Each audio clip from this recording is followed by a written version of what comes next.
Makanya ketika ada orang bertanya kepada Imam Malik, Ar-Rahmanu 'alal arsy istawa. Ya Imam Malik, ya Abu Abdullah, Allah berfirman, Allah beristiwa di atas arsy. Kemudian dia bertanya, kaifa istawa? Bagaimana cara Allah beristiwa? Maka Imam Malik pun menundukkan kepalanya sampai berkeringat.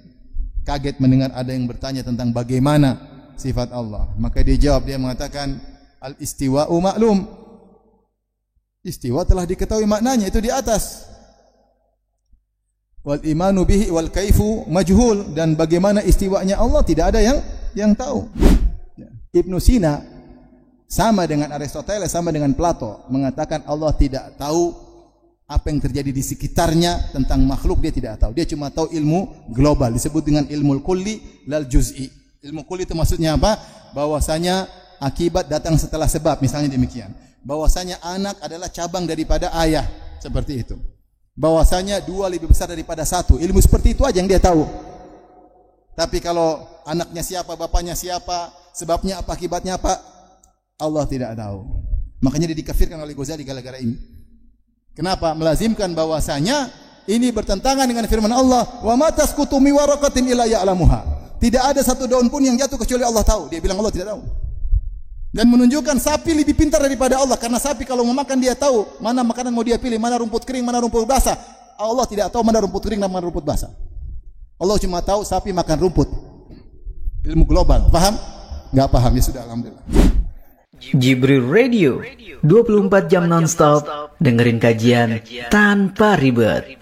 Akidah yang benar diantaranya cirinya adalah berdasarkan Al-Quran dan Sunnah. Adapun akidah yang tidak benar adalah hasil karya manusia, bukan akidah yang diturunkan oleh Allah Subhanahu wa taala dalam Al-Qur'an atau melalui lisan nabinya Rasulullah sallallahu alaihi wasallam. Dan tentunya ketika akidah Ahlus Sunnah adalah bersumber dari Al-Qur'an dan Sunnah, maka dia akan memiliki banyak keistimewaan dibandingkan dengan akidah dari karya atau inovasi dari manusia, dari makhluk yang penuh dengan keterbatasan dan sering keliru. Oleh karenanya, dengan kita tahu sumber akidah Ahlussunnah adalah dari Al-Quran dan Sunnah, maka otomatis akidah tersebut akan istimewa dan unggul daripada akidah-akidah yang lainnya yang tidak dibangun di atas dalil. Makanya ketika Nabi Yusuf alaihissalam memberi nasihat kepada dua orang penghuni penjara bersamanya, dia berkata, "Ma ta'buduna min dunihi illa asma'an sammaitumuha antum wa aba'ukum ma anzalallahu biha min sultan." Apa yang kalian sembah, kalian dan yang kalian ibadahi, kalian dan nenek moyang kalian, ya, yang kalian sembah hanyalah sekedar nama-nama. Ma anzalallahu biha min sultan. Allah tidak pernah menurunkan dalilnya. Allah tidak pernah menurunkan dalilnya. Sammaitumuha antum wa aba'ukum. Hanya dinama-namakan oleh kalian sebagai suatu keyakinan kalian dan nenek moyang kalian. Padahal tidak ada dalilnya. Ma anzalallahu biha min sultan. Allah tidak pernah menurunkan sultan atau dalil atas keyakinan kalian. Oleh karenanya akidah secara umum bisa kita bagi dua, yaitu akidah yang ada sultan dari Allah, itu darah dalil dari Al-Quran maupun Sunnah. Yang kedua, akidah yang cuma dikarang-karang. Sammaitumuha antum wa aba'ukum. Kalian hanya nama-namakan kalian dan nenek moyang kalian. Baik, adapun keunggulan akidah Ahlussunnah wal Jamaah. Yang pertama bahwasanya semua akidah Ahlussunnah wal Jamaah pasti dibangun di atas dalil. Pasti dibangun di atas dalil, itu Al-Quran dan Sunnah. Dan ini bukan hanya Al-Quran dan Sunnah, bahkan sesuai dengan pemahaman para as-salaf, Ibn Taimiyah rahimahullah pernah berkata, ketika ditanya tentang apa akidah beliau, maka beliau berkata, "Amma al-i'tiqad fala yu'khadhu anni wala amman huwa akbaru minni, bal yu'khadhu anillah wa rasulihi wa ma ajma alaihi salaful ummah." Adapun akidah maka tidak diambil dariku. Itu akidah bukan karangan aku. Bahkan tidak boleh diambil dari orang yang lebih hebat daripada aku, juga tidak boleh diambil dari ulama-ulama yang mungkin lebih hebat dari Ibn Taimiyah. Tetapi yu'khadhu 'anillah, tapi diambil dari Allah wa rasulihi, dan dari Rasulullah sallallahu alaihi wasallam, wa ma ajma'a alaihi salaful ummah, dan apa yang disepakati oleh para salaf. Sumbernya Al-Qur'an atau sunnah atau ijma' para salaf. Dan beliau juga ucapkan dalam kesempatan yang lain, beliau berkata, laisal i'tiqadu li wala liman huwa akbaru minni. I'tiqad atau akidah bukan milikku dan juga bukan milik orang yang lebih hebat dariku. Bal i'tiqadu yu'khadhu 'anillahi subhanahu wa ta'ala wa rasulih sallallahu alaihi wasallam wa ma ajma' alaihi salaful ummah. Tetapi akidah itu diambil dari Allah Subhanahu wa taala, dari Rasulullah sallallahu alaihi wasallam, dan ijma' para salaf. Yu'khadhu min kitabillahi ta'ala, diambil dari Al-Qur'an, wa min ahaditsil Bukhari wa Muslim wa ghairihima, dan juga diambil dari hadis-hadis Sahih Al-Bukhari dan Sahih Muslim dan yang selain keduanya. Minal ahaditsil ma'rufah, dari hadis-hadis yang dikenal, wa ma thabata an salafil ummah, dan juga yang telah valid dari para salaf. Dan ini diantara ciri khas dan keistimewaan akidah Ahlussunnah karena dibangun di atas dalil. Kalau kita tengok akidah inovasi manusia seperti yang diambil dari mimpi, yang ambil dari al-mukasyafah katanya, diambil dari ilham, entah ilham dari mana ya. Apakah ilham dari tetangga saya? Juga diambil dari tajrubah, katanya dari pengalaman, dari uji coba, atau akidah dari warisan nenek moyang, atau akidah diambil dari filsafat, ahli filsafat falasifatul Yunan seperti Plato, Aristoteles maupun Plotinus ya. Ini semua akidah tanpa dalil, semua akidah tanpa dalil. Oleh karenanya ini sisi keunggulan. Karenanya kalau kita melanjutkan pada karakteristik yang kedua, bahwasanya akidah Ahlussunnah sanadnya bersambung, ya, sanadnya bersambung kepada para salaf, sanadnya bersambung kepada para salaf. Makanya banyak buku-buku akidah yang ditulis dengan sanad, disebut kutubul aqidah al-musnadah, sampai kepada para salaf. Makanya ketika salah seorang salaf, ya, kalau tidak salah Syarik bin Abdullah mendebat seorang Jahmiyah yang menolak bahwasanya Allah turun ke langit dunia, maka dia bertanya, dari mana akidah engkau? Adapun akidah kami bahwasanya Allah turun ke langit dunia adalah dari fulan, dari fulan, dari fulan, dari tabi'in, dari sahabat, dari Nabi sallallahu alaihi wasallam. Bahkan hadis-hadis yang meriwayatkan tentang Allah turun ke langit dunia, ada yang mengatakan sampai derajat mutawatir maknawi. Banyak. Adapun kalian menyatakan Allah tidak di atas, siapa salafnya? Tidak ada sanadnya. Tidak ada sanadnya. Ujung-ujungnya kembali kepada Jahm bin Safwan atau kepada Mu'tazilah. Karenanya di antara keistimewaan akidah Ahlussunnah kita bisa bertanggungjawabkan secara literasi, karena akidah-akidah yang kita bawakan, yang kita sampaikan, ada kitab-kitab ulama menulisnya dengan bersanad. Sebagai contoh misalnya, ketika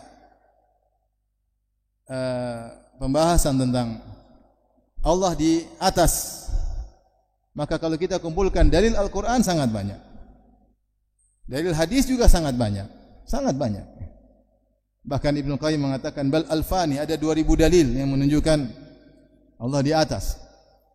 Kemudian kalau kita lihat salafnya juga sangat banyak. Az-Zahabi menulis kitab Al-Ulu lil Alil Ghaffar, dia kumpulkan puluhan, mungkin bahkan lebih dari 100 ulama yang menyatakan Allah di atas.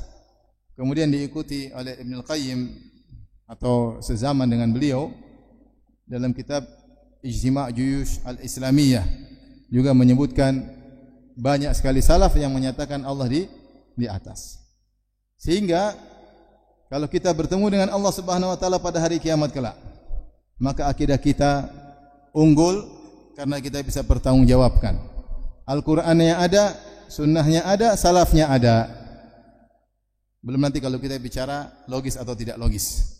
Tapi yang pertama harus kita yakini atau unggulnya akidah kita, yaitu akidah dibangun di atas dalil Al-Quran dan Sunnah dan bersambung sampai kepada para salaf.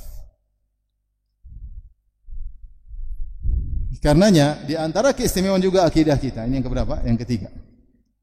Akidah Ahlussunnah wal Jamaah mengajarkan pengagungan terhadap dalil, mengajarkan pengagungan terhadap dalil, baik Al-Quran dan Sunnah. Merekalah yang paling, para ulama Ahlussunnah, merekalah yang paling mengamalkan firman Allah Subhanahu wa taala, ya.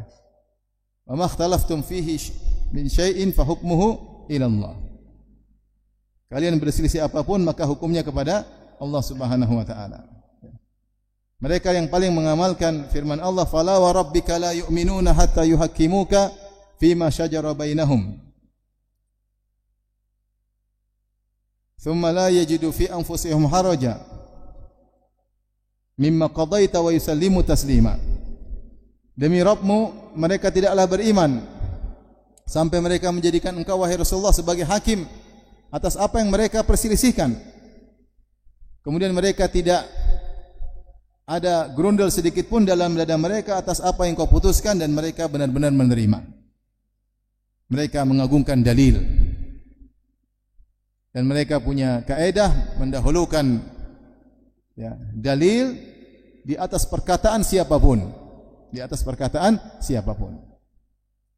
Dan inilah wasiat dari para sahabat sampai para ulama, ya. Seperti perkataan Ibnu Abbas radhiyallahu taala anhuma, yushiku an tanzila alaikum hijaratun minas sama. Aku khawatir hujan batu menimpa kalian. Aqulu qala Rasulullah sallallahu alaihi wasallam. Aku berkata Rasulullah sallallahu bersabda, wa taqulun qala Abu Bakar wa Umar. Kalian berkata Abu Bakar bilang begini, Umar bilang begini.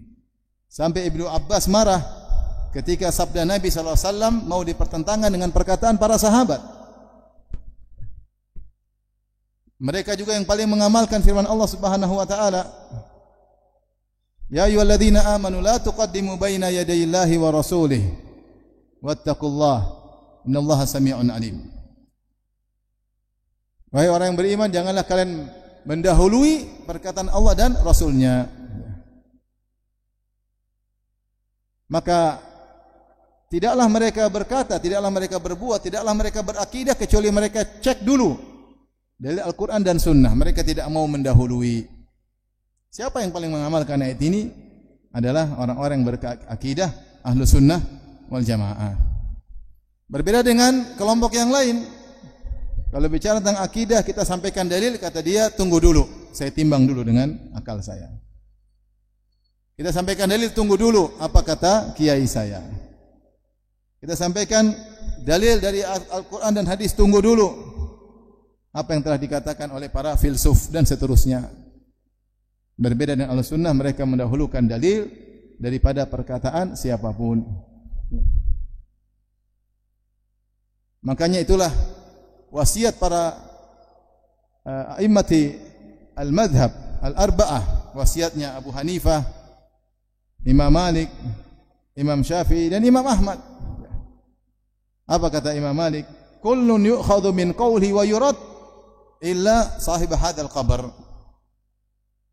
Semua orang boleh diterima perkataannya atau ditolak kecuali penghuni kubur ini. Maksudnya penghuni, kecuali Rasulullah sallallahu alaihi wasallam. Perkataannya tidak boleh ditolak. Siapapun, mau sahabat, mau Abu Bakar, mau Umar radhiyallahu anhuma, apalagi orang-orang di bawahnya, masih bisa diterima, masih bisa ditolak, kecuali sabda Nabi yang tidak boleh ditolak. Ya.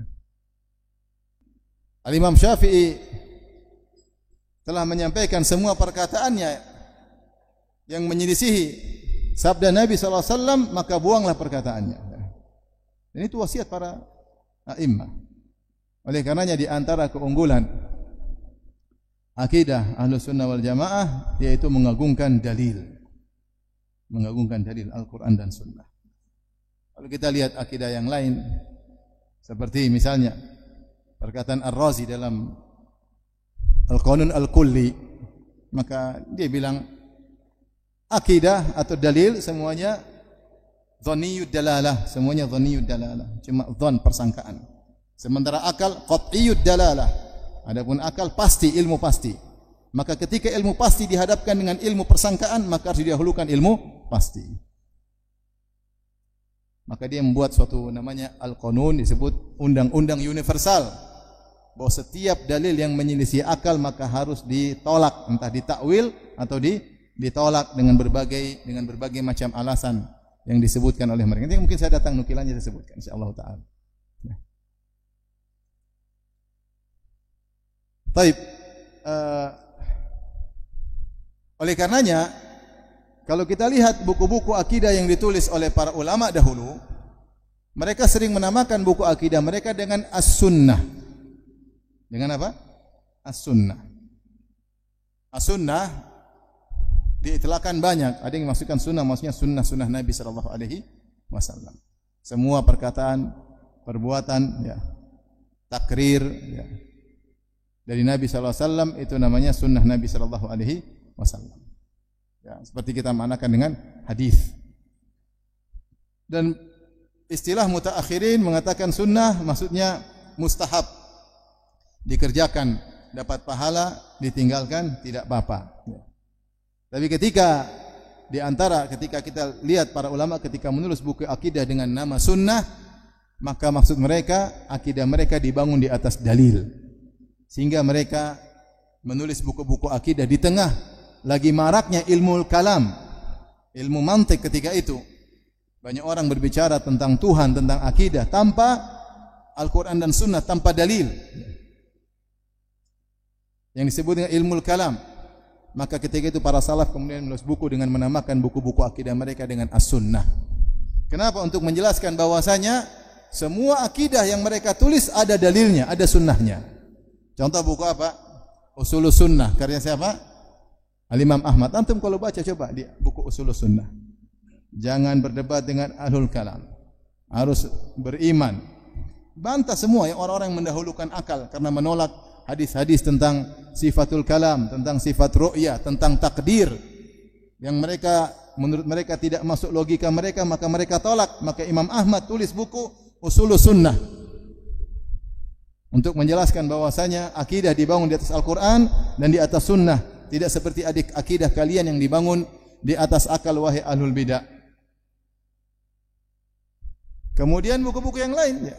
Usulus Sunnah lil Humaidi, As-Sunnah, ya, lil Barbahari, ya. Banyak buku judulnya apa? As-Sunnah lil Khallal, banyak sekali. Usulus Sunnah atau Sunnah li Abdullah bin Ahmad, banyak sekali buku-buku judulnya apa? As-Sunnah, As-Sunnah, As-Sunnah. Makanya ketika muncul istilah zaman sekarang dibilang Ustadz Sunnah, sebenarnya itu mirip-mirip dengan buku-buku akidah yang ditulis ketika itu. Kalau dibilang Ustadz Sunnah, maksudnya Ustadz ini berusaha, ya, untuk menyampaikan apa yang dia sampaikan berdasarkan apa? Dalil. Untuk membedakan antara ilmu yang disampaikan dengan dalil dengan ilmu yang disampaikan tanpa dalil. Kemudian ada yang bantah, kita ada Ustadz wajib bukan Ustadz Sunnah. Sama seperti buku kitab Sunnah, kitab akidah dulu disebut dengan apa? As-Sunnah. Banyak sekali. Sunnah li Ibni Abi Asim, banyak. Kalau antum tulis buku Usulus Sunnah, Sunnah, Usulus Sunnah, Syarhus Sunnah, Syarhus Sunnah al-Bahari, ya, dan lain-lain, ya. Oleh karenanya untuk menunjukkan bahwasanya mereka mengagungkan dalil, mereka mengagungkan dalil. Makanya saya katakan ketika kita berbicara tentang akidah kita, semua bersanad. Sebagian orang bangga kalau cara pakai sorban ada sanadnya, padahal sanadnya dhaif. Sebagian orang bangga katanya kalau pakai siwak harus jarinya begini, kini dulu kanan diri. Ternyata hadisnya apa? Dhaif. Itu masalah amaliyah. Yang lebih penting dari masalah amaliyah adalah masalah akidah. Sebagaimana kita tidak boleh sembarang beramal, kita pun tidak boleh sembarang berakidah. Dan alhamdulillah akidah yang disampaikan oleh para ulama ahlu sunnah bersanad kembali kepada ulama ahlu sunnah wal jamaah. Taib, kenapa akidah diambil dari para salaf? Karena tentunya para salaf adalah orang yang paling mulia.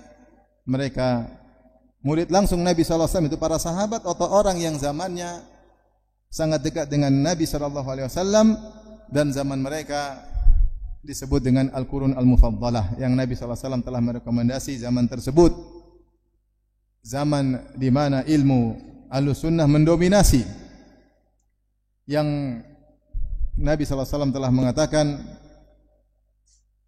khairun nasi qarni thumma alladhina yalunahum thumma alladhina yalunahum, sebaik-baik generasi adalah generasiku, kemudian setelahnya, kemudian yang setelahnya. Di antaranya seperti ketika para ulama membahas tentang sifat as-saut, bahwasanya Allah berbicara dengan suara. Kalau kita cari dalil terlalu banyak, ya. Allah memanggil Nabi Adam, wa qulna ya Adam. Allah bicara dengan Nabi Adam. Allah bicara dengan Nabi Musa, wa kallamallahu Musa taklima. Dan Allah benar-benar berbicara dengan Nabi Musa. Allah diskusi dengan Nabi Musa atau dialog dengan Nabi Musa, wa matilka biyaminika ya Musa, qala hiya asaya atawakka'u 'alaiha. Apa di tangan kamu wahai Musa? Kata Musa, ini tongkatku, atawakka'u 'alaiha, aku gunakan untuk bertelekan dengan tongkatku, ahushu biha 'ala ghanami wa liya fiha ma'aribu ukhra, dan aku juga untuk mengurus kambing-kambingku dan ada keperluan-keperluan yang lain dengan tongkatku. Allah berkata, alqiha ya Musa, lemparkanlah tongkatmu ya Musa. Terjadi pembicaraan dengan antara Allah dengan Nabi Musa. Allah berkata, wa ma ajalaka an qaumika ya Musa, qala hum ulai ala athari wa ajiltu ilaika rabbi litarda. Apa yang buat kau datang cepat wahai Musa, meninggalkan kaummu? Kata Nabi Musa, kaumku sedang menyusulku, aku datang terburu-buru agar engkau ridha ya Allah Subhanahu wa taala. Ini terjadi dialog. Nabi Musa berkata, arini anzur ilaik ya Allah, biarkanlah aku melihat engkau. Allah menjawab, qala lan tarani, Allah, engkau tidak akan bisa melihatku. Belum lagi Allah ceritakan Allah akan berbicara dengan orang-orang pada hari kiamat. Allah menghisab mereka, Allah bertanya kepada mereka, dan banyak sekali bahwasanya Allah berbicara dengan bahasa yang dipahami oleh orang yang diajak bicara, dengan suara yang didengar dengan Nabi Musa. Nabi Musa mendengar suara Allah Subhanahu wa taala. Makanya Nabi Musa dikenali dengan kalimullah, yaitu rasul yang diajak berbicara langsung oleh Allah Subhanahu wa taala. Allah berfirman, tilkar rusulu faddalna ba'dahum ala ba'd minhum man kallamallah wa rafa'a ba'dahum darajat. Ya, itulah para rasul, rasul banyak. Sebagian kami unggulkan dibandingkan yang lain. Kenapa? Minhum man kallamallah. Di antara mereka ada yang Allah ajak berbicara langsung dengan mereka. Di antara rasul-rasul yang sampai kabar dari mereka kepada kita bahwasanya mereka diajak bicara langsung oleh Allah, di antaranya Nabi Adam alaihissalam, di antaranya Nabi Musa alaihissalam, di antaranya Nabi Muhammad sallallahu alaihi wasallam ketika Al-Isra wal Mi'raj. Taib. Ketika Nabi Musa diajak berbicara dengan Allah, Nabi Musa dengar enggak suara Allah? Dan ini akidah Ahlussunnah wal Jamaah, makanya terjadi pembicaraan. Kemudian kalau kita tarik ke atas, siapa salaf kita? Kita dapati Ibnu Hajar menukil dari Abdullah bin Ahmad dalam kitabnya As-Sunnah atau Ushul Sunnah, meriwayatkan dari ayahnya, dari Imam Ahmad bin Hanbal. Abdullah bin Ahmad berkata, wahai ayahanda, hadis-hadis tentang saut orang Jahmiyah menolaknya. Maka Imam Ahmad mengatakan dalilnya banyak. Kemudian menyebutkan dalil bahwasanya Allah berbicara dengan suara yang didengar. Demikian juga kalau kita baca buku Khalqu Af'alil Ibad karya Imam Al-Bukhari, yang dia adalah murid dari Al-Imam Ahmad, ya.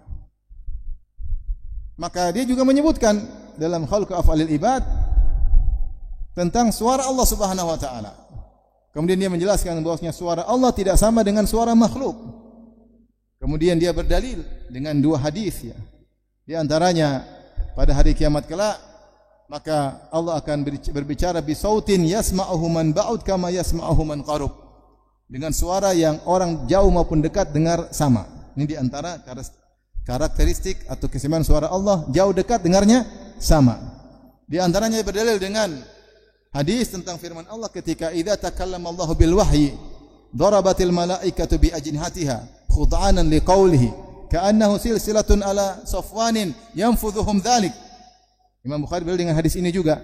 Ketika Allah berbicara dengan wahyu, maka malaikat ketakutan.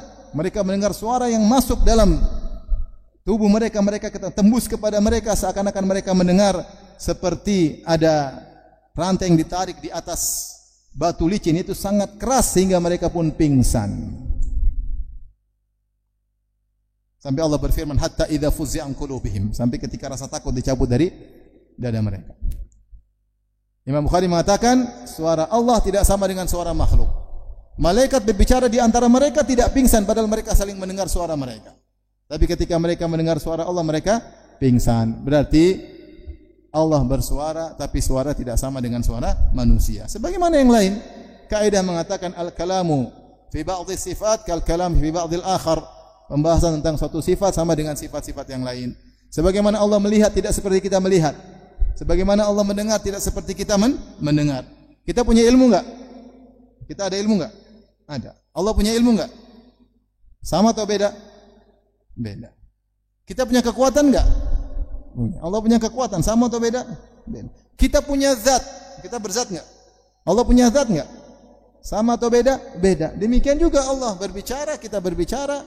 Allah punya firman Allah, di antaranya Al-Quran Allah turunkan.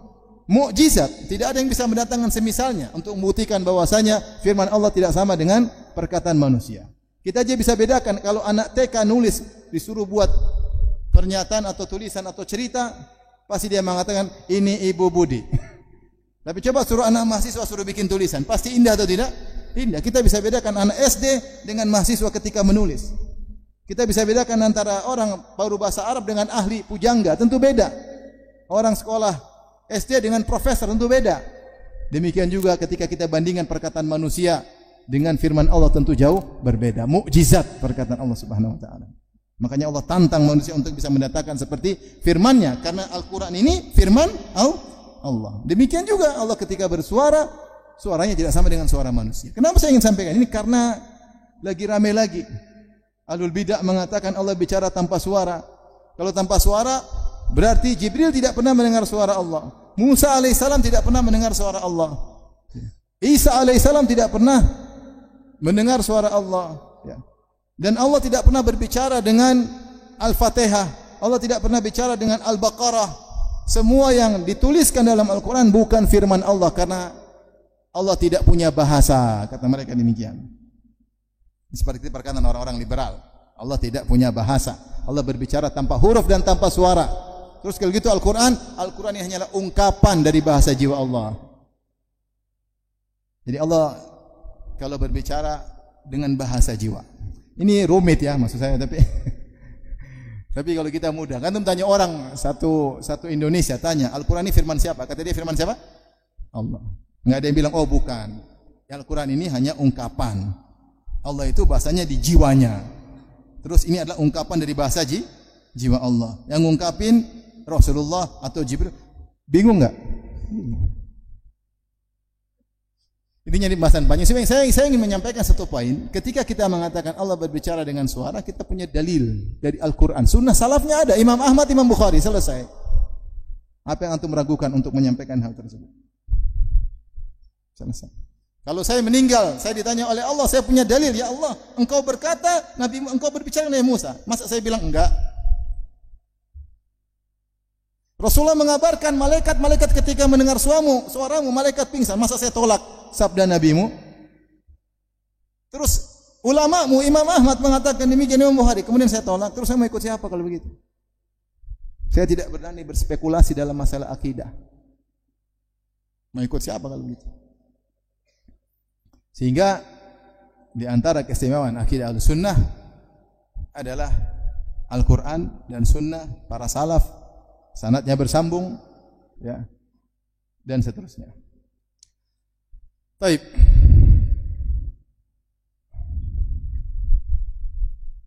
Kita lanjutkan.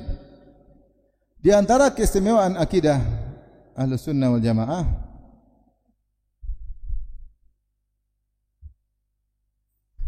bahwasanya akidah Ahlussunnah sangat mudah, ya. Allah mengatakan tilkal ayatul kitabil mubin. Demikianlah ayat-ayat Allah yang dari kitab yang al-mubin. Al-mubin ini bisa dijelaskan atau ditafsirkan dengan dua tafsiran. Bisa artinya al-mubin maknanya dari abana maksudnya wadih, jelas, atau bisa maknanya mubin maksudnya mutaaddi dengan maknanya mubayyin. Di antara sifat Al-Qur'an adalah al-mubin maksudnya wadih, jelas, sehingga mudah dipahami. Makanya akidah Ahlussunnah wal Jamaah kalau kita lihat buku-buku yang ditulis oleh para ulama mudah. Antum ambil akidah Al-Wasithiyah, antum baca, mudah selesai dipahami. Antum baca kitab tauhid misalnya, karya Syekh Muhammad Abdul Wahhab, mudah dipahami. Ini dalilnya, tidak boleh begini. Ini dalilnya, 1, 2. Allah bersifat begini, dalilnya ini. Selesai, mudah. Kaidah jelas, laisa kamitslihi syai', laisa kamitslihi syai' wa huwa samiul basir. Tidak ada sesuatu pun yang serupa dengan Allah, Dia Maha mendengar lagi Maha melihat. Zat Allah berbeda dengan zat makhluk. Kalau begitu, mendengar Allah berbeda dengan mendengar apa? Manusia. Melihat Allah berbeda dengan melihat apa? Manusia. Enggak mungkin kita tahu bagaimana kaifiyah zat Allah. Karenanya kita tidak mungkin kita tahu bagaimana kaifiyah sifat Allah, tapi kita yakin Allah punya sifat yang maha, tidak sama seperti sifat manusia. Dan mudah untuk dipahami. Tapi kalau antum buka misalnya buku Ahlul Kalam, buku akidah. Antum buka pertama, antum baca muqaddimah mantiqiyah, kemudian jelimet rumit, waduh. Sampai banyak di antara mereka tidak paham akidah mereka, banyak. Saya pernah membantah mereka ketika saya menulis tentang bahwasanya mereka mengatakan Al-Quran itu adalah makhluk karena Al-Quran yang kita baca ini bukan firman Allah. Kata mereka, oh enggak begitu, enggak. Padahal begitu. Kenapa? Karena mereka tidak tahu ternyata akidah yang mereka berafiliasi kepadanya ternyata memang begitu. Ini menunjukkan banyak di antara mereka tidak paham tentang akidah mereka sendiri. Karena rumit dan ruwet, ya. Rumit dan ruwet. Adapun akidah Ahlussunnah mudah, sederhana. Baik terkait dengan sifat-sifat Allah, akidah mudah. Sifat Allah secara makna sama seperti sifat kita, seperti sifat mendengar, melihat. Wujud, ya. Maha kuat, tetapi hakikatnya berbeda. Makanya ketika ada orang bertanya kepada Imam Malik, Ar-Rahmanu 'alal 'arsy istawa. Ya Imam Malik, ya Abu Abdullah, Allah berfirman, Allah beristiwa di atas arsy. Kemudian dia bertanya, kaifa istawa? Bagaimana cara Allah beristiwa? Maka Imam Malik pun menundukkan kepalanya sampai berkeringat. Kaget mendengar ada yang bertanya tentang bagaimana sifat Allah. Maka dia jawab, dia mengatakan, al-istiwa'u maklum. Istiwa telah diketahui maknanya, itu di atas. Wal imanu bihi wal kaifu majhul, dan bagaimana istiwanya Allah tidak ada yang tahu. Ya. Yang tahu hanya Allah Subhanahu wa taala. Wal imanu bihi wajib, dan beriman bahwasanya Allah beristiwa di atas arsy adalah hukumnya wajib karena ada dalilnya. Kemudian wal su'alu anhu bid'ah, dan bertanya tentang bagaimananya adalah bid'ah. Ini akidah Ahlussunnah dalam seluruh sifat-sifat Allah mudah. Ada dalilnya, ada salafnya, di antaranya Imam Malik dan yang lainnya. Taib. Jadi mudah dipahami, tidak susah. Nah, saya akan jelaskan bagaimana akidah mereka satu persatu. Bertentangan dengan karakteristik akidah Ahlussunnah. Keistimewaan berikutnya, akidah Ahlussunnah sesuai dengan fitrah masyarakat secara umum. Kaum muslimin secara umum. Apakah salah kalau saya bilang Allah sayang kepada kita? Salah atau tidak? Tidak salah. Allah sebut dalam Al-Quran Ar-Rahmanur Rahim, yang maha apa? Rahmat, yang maha penyayang. Ya. Kalau saya bilang Allah cinta kepada hambanya, ada masalah? Wallahu yuhibbul muhsinin, Allah mencintai orang-orang berbuat ihsan. Wallahu yuhibbus sabirin, Allah mencintai orang-orang yang sabar. Kalau kita bilang sama orang, sabarlah, Allah sayang sama orang penyabar. Orang itu terima atau tidak? Terima, enggak ada masalah. Iya tidak? Kita bilang Allah, kau jangan gitu, Allah marah sama kamu. Terima enggak orang? Terima, dia tahu bahwa Allah bisa marah. Ada masalah? Enggak ada masalah. Tapi kalau kita pergi ke kelompok lain, enggak masalah, enggak boleh bilang Allah marah, enggak boleh. Enggak boleh bilang Allah mencintai, enggak boleh bilang Allah merahmati, enggak harus ditakwil semuanya. Kalau kita berdoa, ya Allah, ada masalah? Kalau kita begini, kita sedang hati kita menuju Allah atau menuju langit? Menuju Allah, bukan kita sedang cuma langitnya doang. Ngapain cuma langitnya doang? Kita hati sedang kemana? Menuju Allah. Ini contoh bahwasanya akidah Ahlussunnah sesuai dengan fitrah.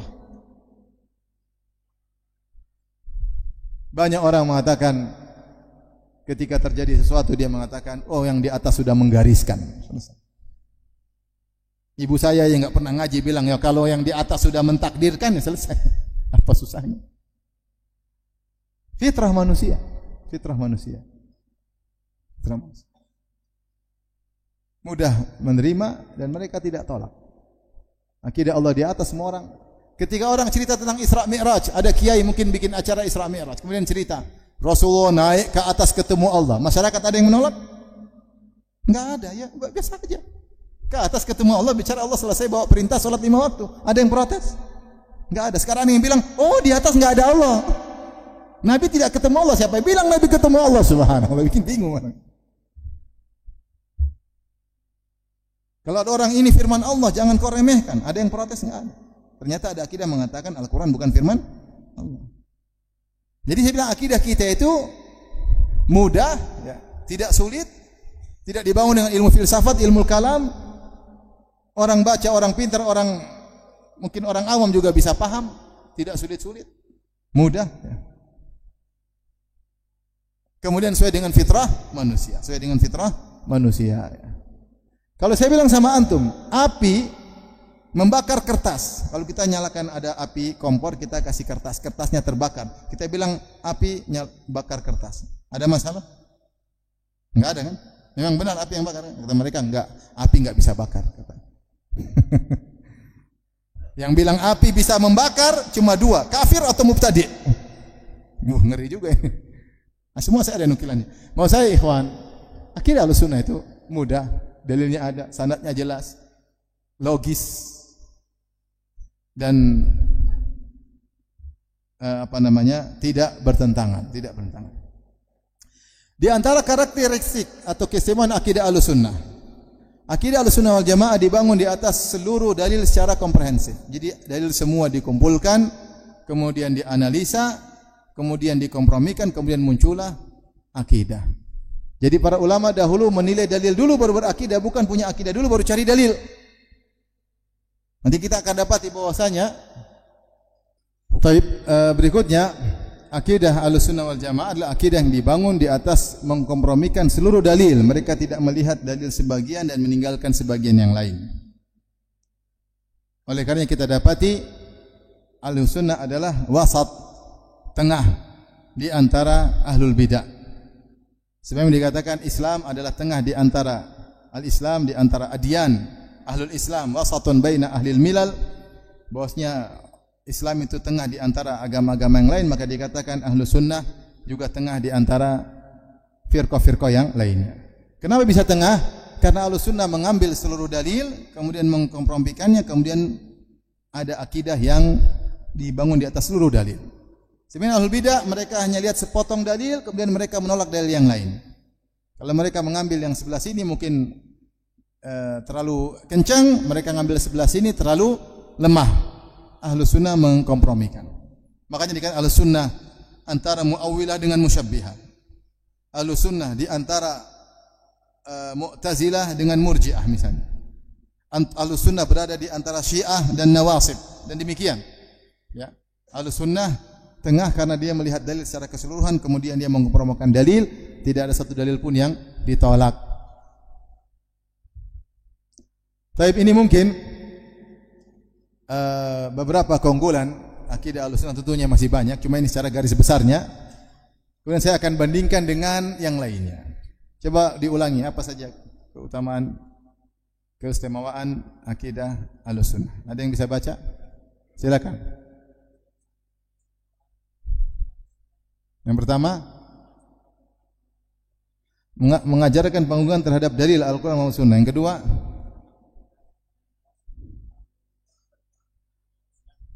Ada berapa antum tulis itu? Oh, 3, terlalu sedikit, yang banyak. Coba ulang.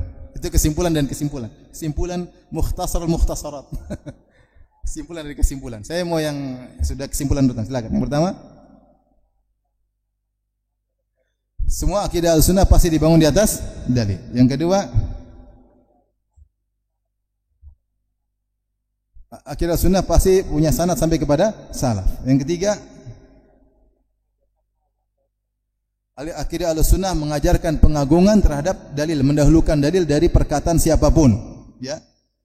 Yang keempat, akidah Ahlussunnah mudah untuk dipahami. Yang kelima, akidah Ahlussunnah sesuai dengan fitrah. Yang keenam, akidah Ahlussunnah dasarkan dengan kompromi semua dalil. Setuju? Ada yang kurang? Ada yang kurang? Apa?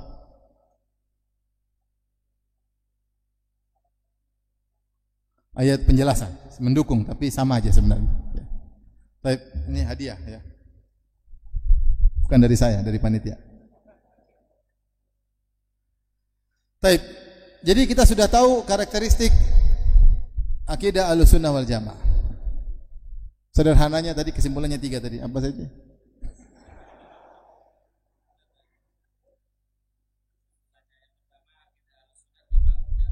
Di atas dalil. Yang kedua, sangat mudah dipahami. Yang ketiga, Masya Allah, antum juga dapat hadiah. Sudah. Oh, Masya Allah. Nggak mau 2. Masya Allah. Baik. Sekarang kita bandingkan dengan yang lain. Tadi kita bilang akidah Ahlussunnah dibangun atas dalil. Ternyata banyak orang membangun akidah mereka bukan dengan dalil. Ada yang dengan akal. Ada yang dengan apa? Akal. Yang membangun akidah di atas akal ternyata banyak. Di antaranya al-mutakallimun ahlul kalam, Jahmiyah, Asy'ariyah, Mu'tazilah. Mereka membangun akidah mereka di atas akal. Bahkan sebagian mereka ketika membahas tentang akidah, kata mereka pembahasan ini harus murni akal dari sini sampai sini. Tentang sifat-sifat dzatiyah Allah harus pakai akal, tidak boleh pakai dalil, harus pakai akal. Bahkan mereka mencela orang yang kemudian berbicara tentang akidah dalam pembahasan tertentu pakai akal tidak boleh. Jadi mereka bahas ada masalah akidah yang harus pakai akal tok. Ada masalah akidah yang hanya dalil tok dan ada yang boleh akal dan dalil. Tapi ada pembahasan di antara sifat Allah harus pakai akal.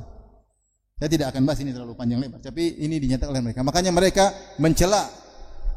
Nukilannya ada semua ya, seperti mengatakan sebagian orang bersandar kepada Al-Quran dan Sunnah ketika hendak berbicara tentang sifat-sifat Allah. Ini adalah suatu kesalahan dan tidak boleh. Karena Al-Quran dan Sunnah penunjukannya hanyalah dhanni, persangkaan. Tidak boleh. Apa kata Ar-Razi? Wa inna ma thabata hadha dhahara anna ad-dalail an-naqliyata dhanniyatun wa anna al-aqliyata qat'iyyatun wa dhann la yu'aridu al-qat'a. Setelah kita penjelasan ini semua disebutkan tentang berbagai macam alasan, maka seluruh dalil nakli maksudnya Al-Quran dan Sunnah, karena sampai kepada kita dengan penukilan. Sami'na itu namanya penukilan. Al-Quran sampai kepada kita dengan periwayatan penukilan. Hadis sampai kita dengan penukilan, namanya dalil nakli, yaitu dalil dengan dinukil. Kesimpulannya, seluruh dalil nakli apakah sampai dengan kita baik secara qat'i, pasti, ataupun secara dhanni, persangkaan, penunjukannya semuanya dhanni. Dalalahnya yaitu penunjukannya, kontennya semuanya persangkaan, tidak pasti. Berbeda dengan akal. Akal itu penunjukannya pasti. Kalau begitu, kalau ada akal berlawanan dengan dalil, maka akal harus didahulukan. Jadi semua dalil yang tidak masuk akal mereka tolak.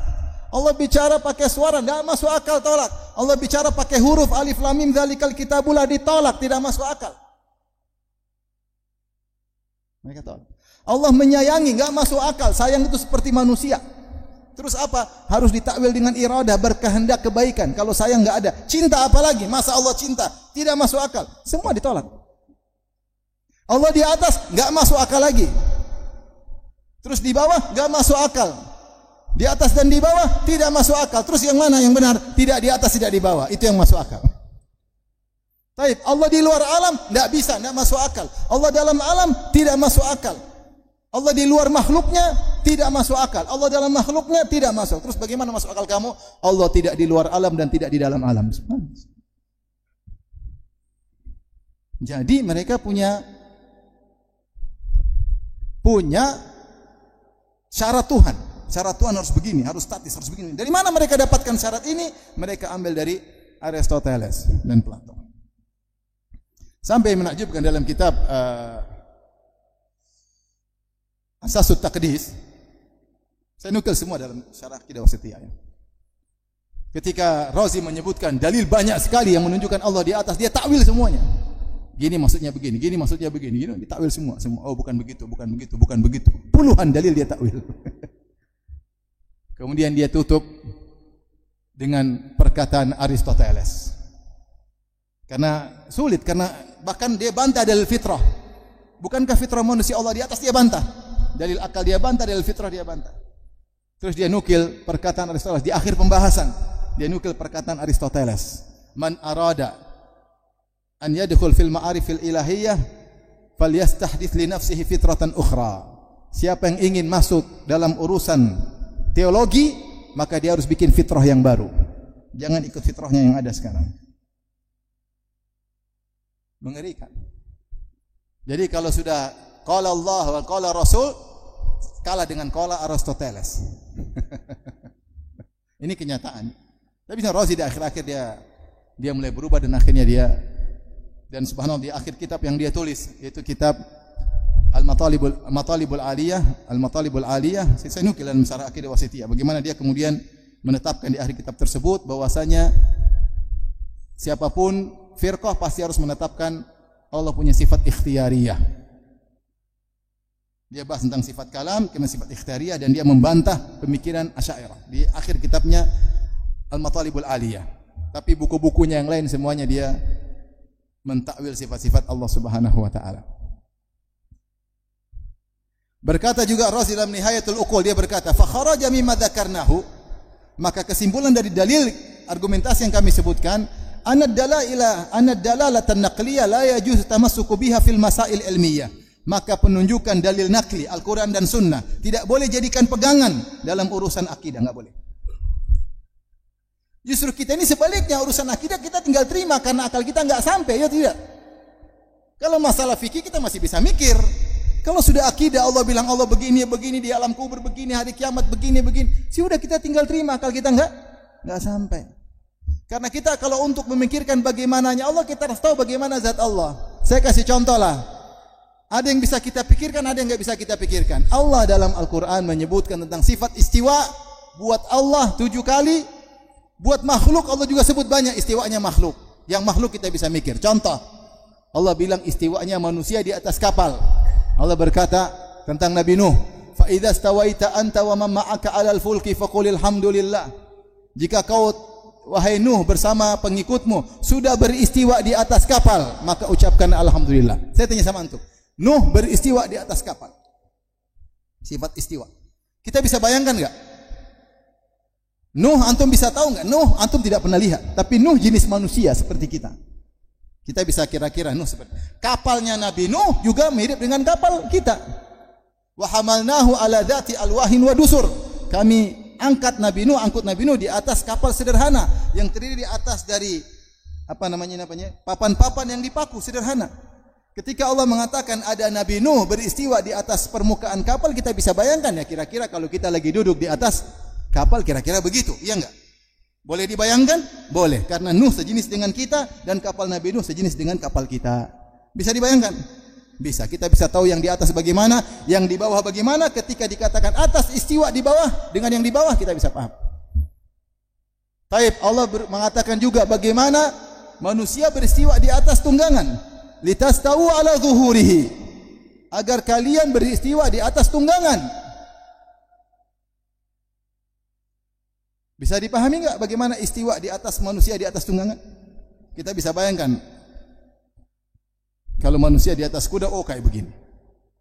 Kalau manusia di atas himar, begini. Karena himar kita tahu, kuda kita tahu, onta kita tahu, manusia juga kita tahu, sehingga kita bisa bayangkan. Kita tahu yang di atas seperti apa, kita tahu yang di bawah, kita bisa bayangkan istiwa seperti begini-begini. Taib. Allah sebutkan juga istiwanya kapal di atas gunung. Allah sebutkan istiwanya kapal Nabi Nuh ketika air semua sudah turun. Ya ardu bala'i ma'aki wa ya sama'u aqli'i. Wahai hujan, berhentilah hujanmu, wahai bumi seraplah air. Maka Allah sebut kapal Nabi Nuh, kata Allah wastawat 'alal judi. Maka kapalnya Nabi Nuh beristiwa di atas gunung Judi. Bisa enggak dibayangkan kira-kira kapal di atas puncak gunung? Kira-kira bisa paham enggak? Kapalnya mirip-mirip kapal kita, gunungnya kira-kira mirip-mirip puncak Bogor. Kita bisa kira-kira begitulah kira-kira. Kita bisa bayangkan karena kita tahu tentang bagaimana kapal dan bagaimana gunung. Sama ketika Allah mengatakan batang beristiwa di atas akarnya, seperti ketika Allah memuji para sahabat, ya. Ya. Mathaluhum wa mathalun fil injili kazar'in akhraja shata'ahu fa'azarahu fastaghladha fastawa ala suqihi yu'jibu az-zurra'a liyaghidha bihim al-kuffar. Perumpamaan para sahabat yang dibina oleh Nabi sallallahu alaihi wasallam dalam Injil. Jadi para sahabat sudah dipuji dalam Injil, dipuji di Taurat, dipuji dalam Injil. Meskipun sekarang mungkin enggak ada nasnya. Tapi dulu di Injil asli yang dibawa oleh Nabi Isa alaihissalam yang diturunkan oleh Allah Subhanahu wa taala, situ ada ayat-ayat memuji siapa? Para sahabat. Allah sebutkan para sahabat itu seperti orang yang menanam tanaman, tunas, kemudian tunasnya tumbuh, kemudian kokoh di atas akarnya. Dia menjadi berdiri istawa di atas suki, di atas apa? Batangnya, tumbuh di atas batangnya. Kita bisa paham kira-kira pohon seperti apa. Baik. Ini semua karena bicara tentang makhluk kita bisa paham. Tapi ketika Allah Subhanahu wa taala berbicara tentang istiwa Allah di atas arsy, siapa yang bisa paham bagaimananya? Karena untuk memahami bagaimana istiwanya Allah di atas arsy, kita harus tahu Allah bagaimana, ya enggak? Zatnya seperti apa? Harus kita tahu dulu. Yang kedua, kita harus tahu arsy seperti apa. Arsy seperti apa? Kalau kita sudah tahu Allah seperti apa, arsy seperti apa, baru kita bisa bayangkan Allah beristiwa di atas arsy seperti ini. Kalau dua-duanya kita enggak bisa tahu, gimana kita mau bayangkan? Cuma kita tahu makna secara global, secara umum, istawa maknanya di atas, selesai. Mau menghayalkan enggak bakalan bisa. Otak kita enggak sampai. Kenapa? Karena akal kita itu dibangun di atas file data yang ada. Data kita tentang zat Allah enggak ada, gimana kita membayangkan? Data kita enggak ada. Saya sering sampaikan sederhana. Bagaimana antum bisa bayangkan hati malaikat punya jantung? Allah sebut dalam Al-Qur'an, hatta idza fuzza an qulubihim qalu madza qala rabbukum. Ketika rasa takut dicabut dari qulubihim, jantung malaikat. Saya suruh antum sekarang bayangkan jantung malaikat. Apa yang antum bayangkan? Pasti bayangan antum jantung kodok.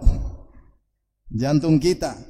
Jantung kita ada katupnya, ada urat nadinya, bisa kena kolesterol. Malaikat tidak ada makan, gimana kena kolesterol? Tapi Allah bilang malaikat punya jantung. Kita enggak bisa bayanginnya, pasti salah. Tapi kita bilang malaikat punya jantung enggak? Ayat Allah yang bilang. Mau bayangkan enggak bisa, filenya enggak ada. Karena daya pikir akal itu dibangun di atas data, kemudian melakukan analogi. Ketika datanya enggak ada, enggak bisa dibaca. Ibarat kalau antum mau scan, datanya enggak ada, enggak bisa dibaca ini barcode, enggak bisa. Enggak ada datanya, gimana mau baca? Saya tanya sama antum sekarang, coba antum merenungkan tentang bidadari sangat cantik di surga. Yang kata Nabi SAW, yura mukhu saqaihi min wara'il lahmi minal husni. Begitu saking cantiknya, saking beningnya, terlihat sumsum tulangnya di balik dagingnya karena saking indahnya. Coba bayangkan. Gendruwo pasti bayanginnya. Kenapa enggak bisa? Karena datanya enggak ada, gimana bayangin? Enggak bisa. Saya suruh antum coba sebutkan bentuk asli jin, antum enggak bisa. Jin kayak gimana? Enggak bisa. Antum enggak pernah lihat. Datanya enggak ada. Yang antum bayangkan pasti si manis Simbatan Ancol, itu semua jelmaan. Jin asli antum enggak tahu. Kenapa enggak tahu? Enggak bisa dibayangkan karena akal itu dibangun di atas apa? Data yang ada. Datanya enggak pernah ada. Sehingga kita tidak bisa berpikir, akal kita enggak bakalan sampai. Makanya akal itu seperti indera yang lain. Mata punya keterbatasan, akal juga punya keterbatasan. Berbicara tentang bagaimana sifat Allah di luar dari ranah akal kita. Nah, kenapa ahlul bidah ini menolak sifat-sifat Allah? Karena mereka berusaha memikirkan sifat Allah dengan data manusia. Itu masalahnya di situ. Sehingga kata Razi dalam tafsirnya, tidak mungkin Allah di atas arsy. Kenapa enggak mungkin, kata dia? Kalau Allah di atas arsy, berarti Allah harus lebih kecil dari arsy. Berarti Allah butuh kepada arsy. Kalau arsy jatuh, Allah juga ikut jatuh. Itu sih manusia kalau lagi naik pesawat. Paham? Sehingga ketika dia ingin menghayal tentang Allah, itu tidak boleh. Dia menggunakan data yang ada manusia. Salah, enggak bakalan bisa. Padahal itu pun dibantah oleh para ulama. Jangan pakai data manusia. Bukankah ada makhluk yang lain bisa kau juga gunakan data meskipun sama-sama salah? Bukankah langit dan bumi mana yang lebih tinggi? Langit. Mana lebih tinggi, langit atau bumi? Mau bumi bulat, bumi bundar, bumi datar, langit tetap lebih tinggi. Mana lebih tinggi, langit atau bumi? Langit. Taib, apakah langit lebih kecil dari bumi? Lebih kecil, lebih besar?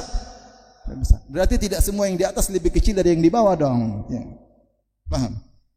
Apakah langit nempel dengan bumi? Tidak. Berarti yang di atas nempel dengan yang di bawah. Apakah yang di atas butuh kepada bumi? Kalau bumi jatuh, langitnya ikut jatuh? Tidak. Itu kalau antara makhluk dengan makhluk saja bisa, bagaimana dengan Allah Subhanahu wa taala? Udah jangan pikir, pokoknya Allah bilang gitu, terima aja. Akal kita ini bahlul. Udah. Mau bilang oh enggak gitu. Makanya Imam Malik ketika ditanya dia marah, kaifastawa, bagaimana Allah beristiwa? Imam Malik marah. Imam Malik mengatakan al-istiwa'u ma'lum. Sudah, istiwa kita ngerti maknanya di atas. Wal kaifu majhul, bagaimana tidak bakalan kau tahu. Karena kalau kau ingin tahu bagaimana istiwa Allah, kau harus tahu Allah bagaimana pertama. Yang kedua, kau harus tahu arsy seperti apa. Langit aja kita enggak tahu. Kita bisa bayangkan langit seperti apa? Enggak bisa bayangin. Langit kira-kira seperti apa? Ujung pangkalnya kita enggak tahu di mana. Bentuknya seperti apa? Bola kayak, dataran kayak apakah, trompet kayak, kata sebagian orang. Enggak ada yang tahu. Terus gimana kita bayang? Arsy saja kita enggak tahu, apalagi Allah. Terus iman.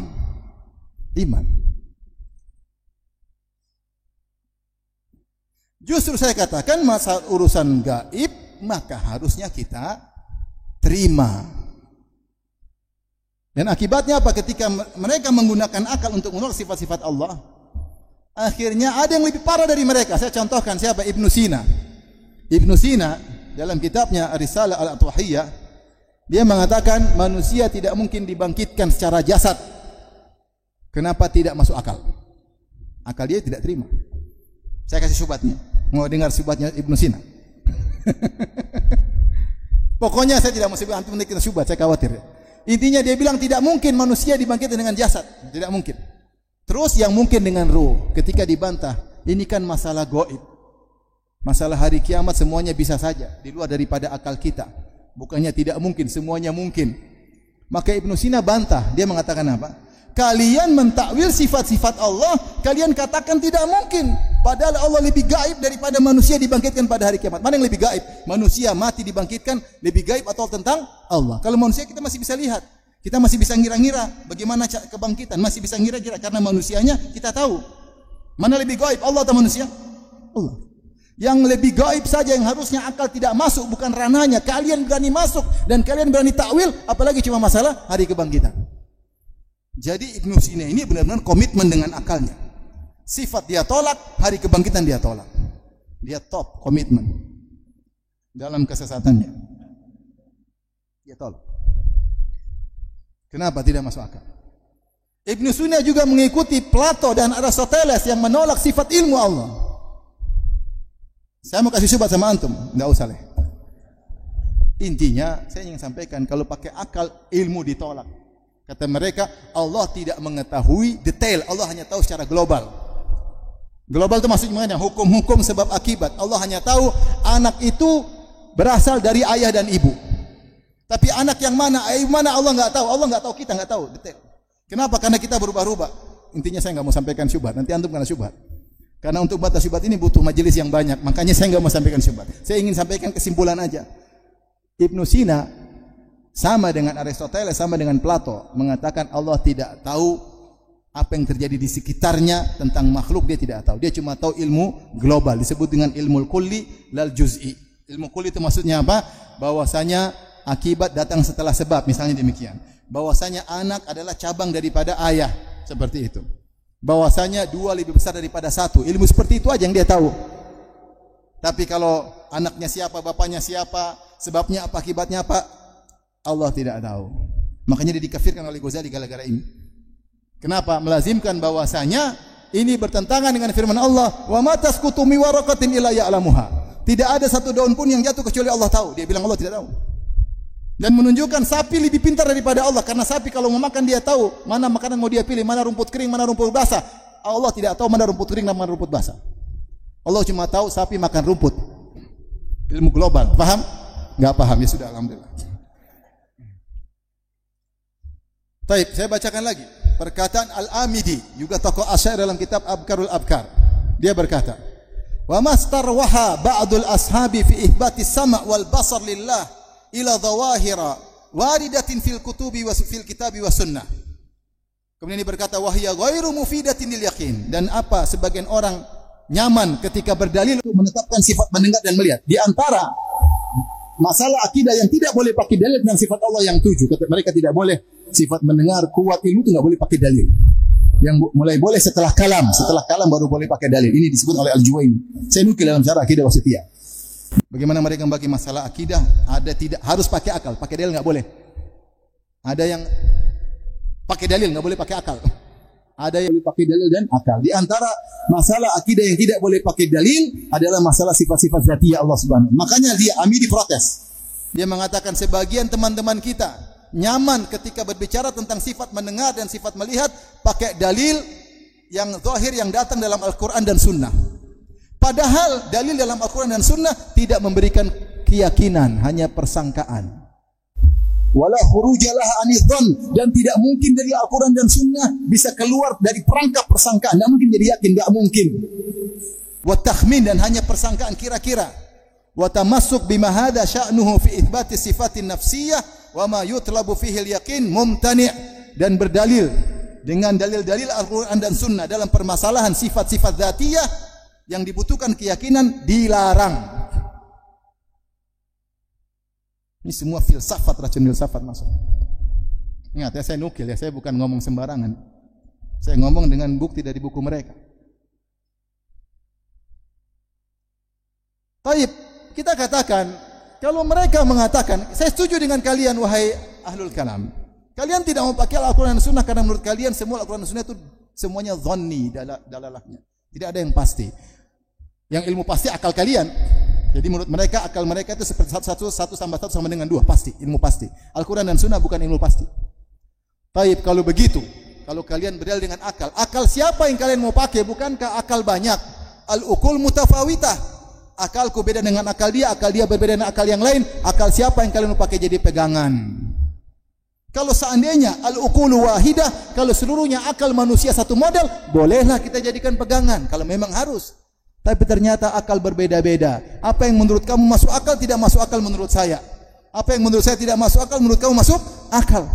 Terus akal mana? Seandainya mereka memilih akal sahabat, alhamdulillah. Ternyata mereka buang akal sahabat, mereka buang akal tabi'in, mereka buang akal Imam Syafi'i, Imam Malik, Abu Hanifah, Imam Ahmad, mereka buang. Mereka pakai akalnya Aristoteles dan Plato. Jadi mereka salah dalam 2 hal. Mendahulukan akal daripada dalil. Yang kedua, penentuan akal siapa. Itu pun mereka ternyata berselisih. Sama-sama menggabungkan akal. Ternyata produk akidah Jahmiyah tidak sama dengan produk akidah Mu'tazilah, tidak sama dengan produk akidah Asy'ariyah, tidak sama dengan produk akidah Maturidiyah. Asy'ariyah pun terbagi menjadi 2. Asy'ariyah mutaqaddimin, produk akidahnya tidak sama dengan Asy'ariyah mutaakhirin. Asy'ariyah terdahulu dengan Asy'ariyah sekarang beda akidahnya. Nah, akalnya sama kok hasilnya beda. Kenapa hasilnya beda? Karena akalnya juga berbeda-beda. Itu masalahnya. Kalau akal dijadikan dalil, pasti akidah itu berubah-ubah. Makanya perkataan Imam Malik, ya laita syi'ri bi ayyi aqlin yuzanul kitab wa sunnah. Dengan akal siapa mau dijadikan parameter standar untuk mengukur kebenaran Al-Quran dan Sunnah? Harusnya sebaliknya, akalmu yang ditimbang dengan Al-Quran dan Sunnah. Akhirnya mereka pun berbeda-beda akidahnya. Maka inilah keunggulan akidah Ahlussunnah, pakai dalil, selesai. Al-Quran bilang gini, sunnah gini. Apalagi bicara tentang gaib, dia terima aja. Allah bilang di atas, ya terima aja. Ngapain nggak terima? Allah bilang Allah mendengar, ya sudah terima Allah mendengar. Yang takwil mendengar maksudnya mengilmui. Taib. Taib. Di antara yang menakjubkan, mereka-mereka ini yang mengagungkan akal, mereka ini yang sangat mengagungkan akal, mereka ternyata produk akidah mereka banyak yang tidak masuk akal. Saya ulangi, mereka ini mengagungkan akal, namun ternyata produk akidah mereka banyak tidak masuk akal. Contohnya, di antara mereka ada yang berkata Allah akan dilihat pada hari kiamat. Penghuni surga lihat Allah enggak pada hari kiamat kelak? Melihat wajah Allah, melihat Allah di atas. Dan Rasulullah bilang dalam Al-Quran, wujuhu yawma idzin nadhirah ila rabbiha nadhirah. Wujuhu yawma idzin nadhirah. Pada hari tersebut wajah-wajah berseri-seri. Kenapa berseri-seri? Ila rabbiha nadhirah, karena melihat kepada Rabbnya. Ya. Kemudian Imam Syafi'i juga mengatakan, laulam yukin Muhammad bin Idris, kalau Imam Syafi'i tidak yakin dia akan melihat Allah pada hari kiamat, dia tidak akan menyembah Allah Subhanahu wa taala. Di antara tujuan yang dirindukan oleh Imam Syafi'i adalah melihat wajah Allah. Makanya Nabi Musa pingin lihat Allah. Arini anzur ilaik. Wa ajiltu ilaika rabbi litarda. Saya keburu-buru bertemu engkau karena agar engkau ridha. Nabi berdoa, as'aluka ladzatan nadhari ila wajhik.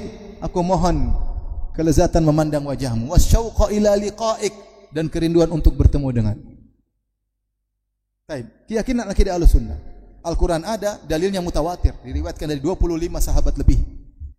Allah dilihat pada hari kiamat kelak. Baik. Antum kalau lihat pakai mata atau pakai hati? Mata. Pakai hati namanya ngayal, paham? Nah, Rasulullah sebutkan dalam Al-Quran, innakum satarawna rabbakum yaumal qiyamah iyanan. Dalam lafal ayanan, dua-duanya boleh.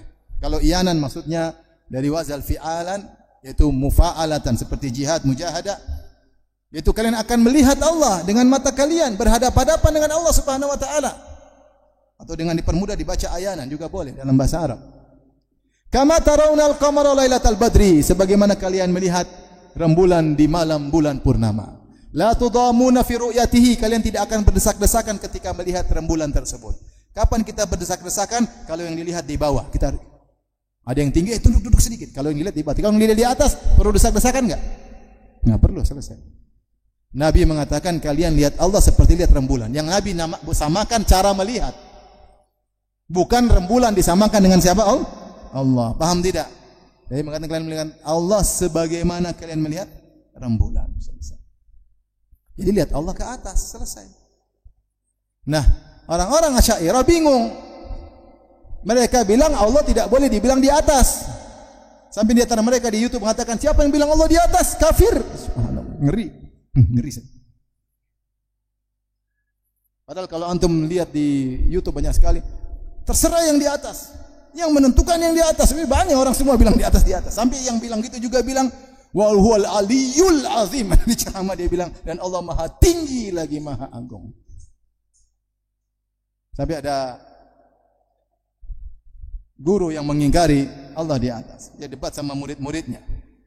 Akhirnya muridnya bilang, ya guru, Allah di atas. Kata gurunya, enggak, Allah tidak di atas. Akhirnya muridnya ngeyel, gurunya marah. Nanti pada hari kiamat kita akan bertemu di hadapan Allah Subhanahu. Muridnya bilang, mulutnya kafir, tangannya beriman. Jadinya beriman. Tayyib, mereka mengingkari Allah di atas, tapi mereka tidak bisa menolak Allah dilihat pada hari kiamat kelak. Paham? Namanya melihat pasti di depan, ya enggak? Namanya jadi mereka bilang tidak boleh Allah dilihat pada satu arah, tidak boleh.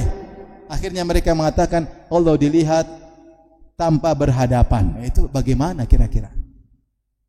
Ini katanya mereka mengagungkan akal, tapi produk akidah mereka enggak masuk akal. Maka mereka dihina oleh orang-orang Mu'tazilah. Mu'tazilah komitmen Allah tidak bisa dilihat. Dunia enggak dilihat, akhirat enggak dilihat, selesai.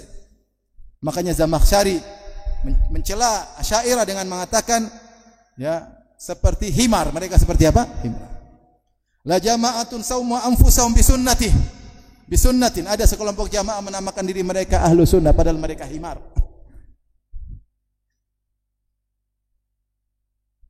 Kata Zamakhsyari, takhawafu syun'al wara wa tasattaru bil balkafa. Intinya akhirnya produk keyakinan mereka pun tidak logis. Kita namanya melihat, kau cuma dua pilihan. Bilang Allah tidak bisa dilihat, selesai. Seperti Mu'tazilah, selesai. Atau kau bilang Allah dilihat di hadapan, namanya melihat di hadapan.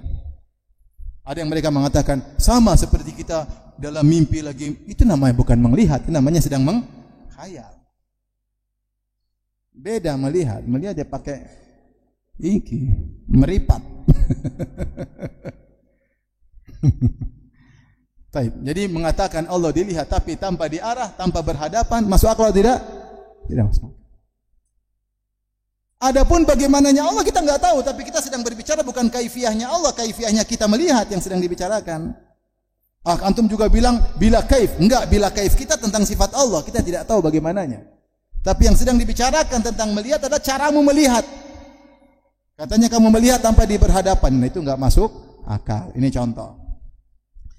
Contoh produk mereka lagi, mereka mengatakan dalam pembahasan akidah mereka, enggak boleh mengatakan Allah melihat, maksudnya melihat suatu yang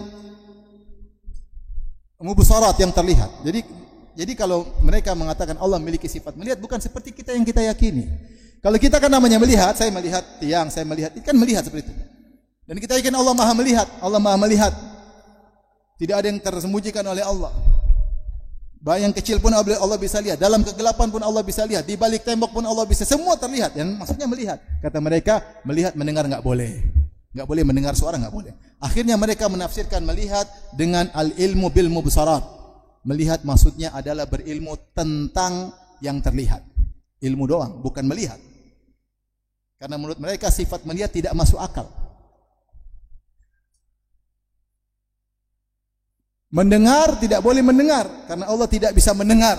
Yang boleh mengatakan mendengar takwilnya adalah al-ilmu bil masmu'at. Allah mengetahui tentang sesuatu yang terdengar.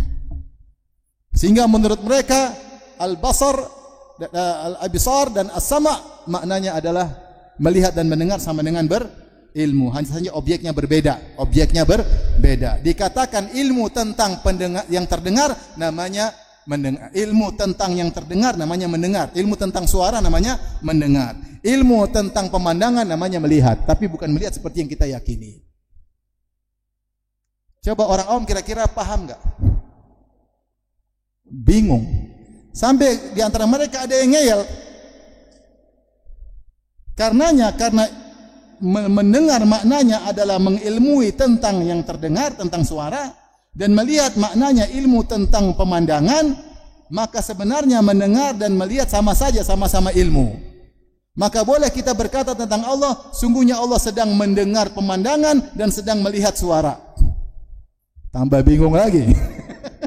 Itu akidah mereka seperti itu. Kenapa begitu? Ceritanya panjang, saya nggak mungkin cerita di sini. Cuma saya bilang ini tidak sesuai dengan akidah masyarakat, paham? Makanya kalau mereka bilang kami Asy'ariyah adalah mayoritas, bohong, nggak benar. Mana ada orang-orang awam mengatakan, oh maksudnya melihat itu mengilmu yang terlihat. Saya tanya sama antum, orang buta bisa punya ilmu enggak tentang antum meskipun enggak lihat antum? Bisa enggak? Bisa. Oh, kamu Firanda ya? Oh. Dia enggak lihat saya tapi dia tentang saya. Saya kemarin ketemu beberapa orang buta ikut pengajian. Ustaz, orang buta tersebut Masya Allah hafal Quran, hafal hadis, bisa nahwu sharaf. Tidak seperti antum. Kemudian mereka datang 3 orang, kata dia, Masya Allah, alhamdulillah ketemu Ustaz Firanda. Padahal kata saya sama aja. Maksudnya dia juga nggak bisa lihat. Cuma dia tahu tentang saya, iya nggak? Saya terlihat, dia tahu. Apakah mengetahui tentang pemandangan sama dengan melihat pemandangan? Beda atau sama? Beda. Orang buta bisa tahu tentang sesuatu yang terlihat meskipun dia tidak melihat. Orang tuli bisa tahu tentang sesuatu yang terdengar ketika ada bunyi goyang-goyang, itu berarti ada sesuatu yang bunyi tapi dia tidak dengar. Paham? Ketika ada gendang Cuma cekeyak itu dia tahu lagi goyang suaranya. Ini ada suaranya, cuma saya tidak dengar. Orang tuli. Makanya Allah menggabungkan dalam ayat Al-Quran untuk membedakan antara mendengar dan melihat. Kata Allah, wa huwas sami'ul alim. Dia maha mendengar dan maha berilmu. Mendengar beda dengan berilmu. Sehingga produk mereka mengatakan boleh kita berkata tentang Allah, Allah mendengar pemandangan yang indah dan Allah melihat suara yang merdu. Bingung kan? Itulah. Ini untuk mengucapkan gini ceritanya panjang, pakai filsafat. Cuma saya nggak mungkin cerita sini. Nanti antum pernah syubhat. Biasa-biasa antum bilang benar ya Ustaz. Ternyata Allah mendengar pemandangan yang indah dan Allah melihat suara yang itu yang benar aja.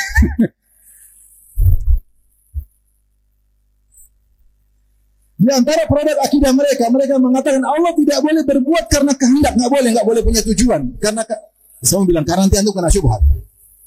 Nggak usah. Pokoknya Allah itu kalau berbuat tidak boleh punya tujuan. Padahal dalam Al-Quran banyak. Wa ma khalaqtul jinna wal insa illa liya'budun. Kita ciri manusia untuk agar mereka beribadah kepada tujuan. Dan Allah hakim. Hakim itu apa? Melakukan sesuatu dengan tujuan yang baik, tujuan yang indah.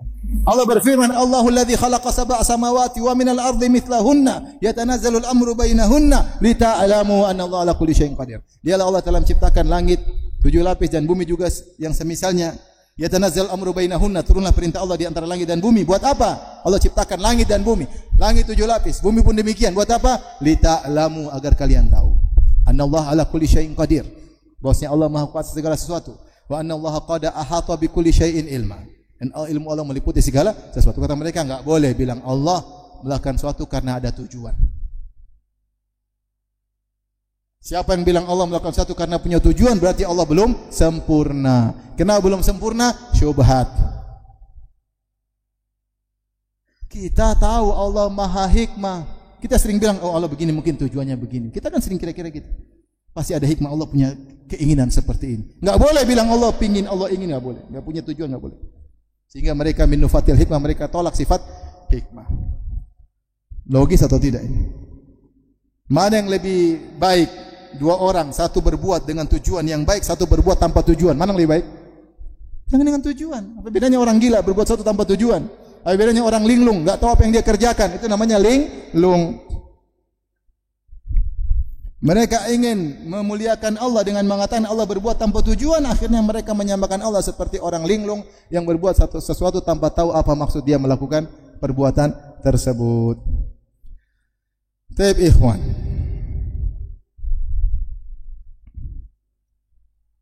Sampai di sini sajalah ya. Saya ada mau lanjut lagi perjalanan ya. Semoga yang sedikit ini membuat kita semakin mantap bahwasanya akidah kita bukan karangan Ibnu Taimiyah, bukan karangan Muhammad bin Abdul Wahhab, bukan karangan Shalih Al-Fauzan, bukan karangan mereka. Akidah kita bersanad, ada Al-Quran, ada hadisnya, dan disampaikan oleh para ulama sehingga kita meyakini apa yang kita yakini. Dan akidah Ahlussunnah tadi karakteristiknya, keunggulannya adalah mengagungkan dalil. Dan itu yang seharusnya kita mengagungkan Al-Quran dan Sunnah yang merupakan wahyu dari Allah Subhanahu wa Ta'ala. Demikian saja apa yang disampaikan. Mohon maaf tidak ada tanya jawab. Semoga bermanfaat. Wabillahi taufiq wal hidayah. Assalamualaikum warahmatullahi wabarakatuh. Jibril Radio 24 jam nonstop, dengerin kajian tanpa ribet.